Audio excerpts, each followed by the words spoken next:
ಉತ್ತಮ ಆರೋಗ್ಯ ಕಾಪಾಡಿಕೊಳ್ಳಲು ಆಹಾರವೇ ಪ್ರಮುಖ ಆಧಾರವಾಗಿದೆ. ಹಿತವಾದ ಆಹಾರ ಸೇವನೆ, ಮಿತ ಪ್ರಮಾಣದ ಊಟ ಹಾಗೂ ಸರಿಯಾದ ಸಮಯದಲ್ಲಿ ಆಹಾರ ಸೇವಿಸುವುದು ಆರೋಗ್ಯಕರ ಜೀವನದ ಮೂಲ ಸೂತ್ರಗಳಾಗಿವೆ.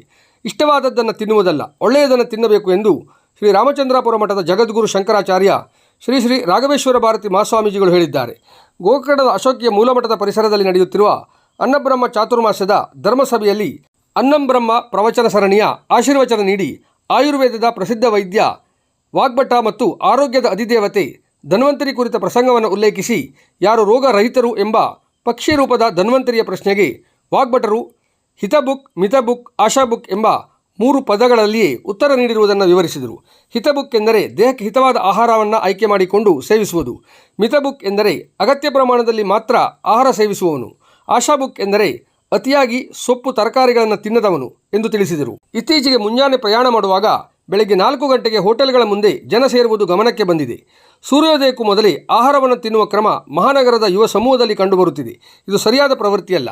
ಈ ಸಮಯದಲ್ಲಿ ಅಮೃತವನ್ನೇ ತಿಂದರೂ ಅದು ದೇಹಕ್ಕೆ ವಿಷವಾಗುತ್ತದೆ ಎಂದರು. ಗಣ್ಯ ವ್ಯಕ್ತಿಗಳನ್ನು ಸಂದರ್ಶನ ಮಾಡುವಾಗ ಮೆಟಲ್ ಡಿಟೆಕ್ಟರ್ನಿಂದ ಪರಿಶೀಲಿಸಿ ಅನಂತರ ಅವರ ಬಳಿ ಹೋಗಲು ಅವಕಾಶ ನೀಡಲಾಗುತ್ತದೆ. ಹಾಗೆಯೇ ನಮ್ಮ ದೇಹ ಎಂಬ ಗಣ್ಯ ವ್ಯಕ್ತಿಗೆ ಆಹಾರವನ್ನು ನೀಡುವ ಮೊದಲು ಸಮರ್ಪಕವಾಗಿ ಪರಿಶೀಲಿಸಿ ಏನನ್ನು ತಿನ್ನುತ್ತಿದ್ದೇವೆ, ಹೇಗೆ ತಿನ್ನುತ್ತಿದ್ದೇವೆ, ಯಾವಾಗ ತಿನ್ನುತ್ತಿದ್ದೇವೆ ಎಂಬ ಪ್ರಶ್ನೆಗಳನ್ನು ಕೇಳಿಕೊಂಡ ನಂತರವಷ್ಟೇ ಆಹಾರವನ್ನು ತಿನ್ನಬೇಕು ಎಂದು ಕಿವಿಮಾತು ಹೇಳಿದರು. ರಾಮಚಂದ್ರ ಭಟ್ ದಂಪತಿಗಳು ಶ್ರೀ ಪರಿವಾರದ ಪರವಾಗಿ ಭಿಕ್ಷಾ ಸೇವೆ ಸಮರ್ಪಿಸಿದರು.